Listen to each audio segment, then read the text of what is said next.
Kinumpirma po ng Department of Energy o DOE na as of March 27 po extended na ang oil supply ng bansa mula 45 days ay halos 51 days na po yung supply natin na pwedeng tumagal. Ang inventory naman ng gasolina umakit up from 60 days mula 53 days naging 60 na po. Habang ang diesel naman bahagyang tumaas ng isang araw.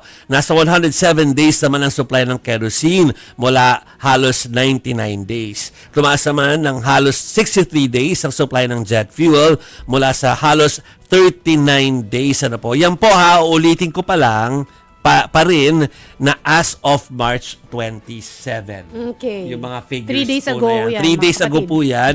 Hindi pa po nagbibigay ng updated. Baka na iba na po yan. Pero yan po yung ginagamit na sukatan hanggang sa ngayon. At kaugnay nga po niyan, dadagdagan po ng 2.48 million barrels ng crude oil ang supply ng kumpanyang Petron mula po sa bansang Russia.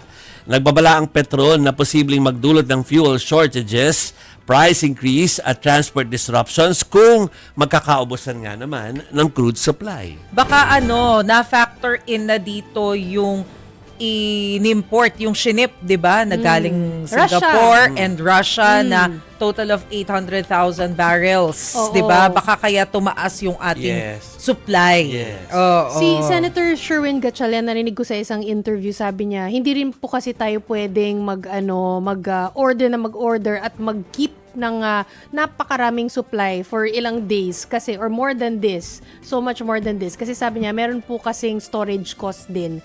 Tapos gagawa pa daw ng mga lagayan, ng mga langis na yan. So hindi rin daw pwede. Baka about time na madagdagan natin yung storage. 'Di ba? Kahit na medyo mataas yung bayad, yung gagastusin natin kasi dahil dito sa experience natin na ito, baka dapat mag-adjust din tayo gaya ng ginagawa ng mga kapitbahay nating bansa. Hindi ko alam kung Hindi ba? long-term yun kung long-term yung paggawa nun or kung mabilisan yun, hindi ko lang sure. Hindi niya na-mention.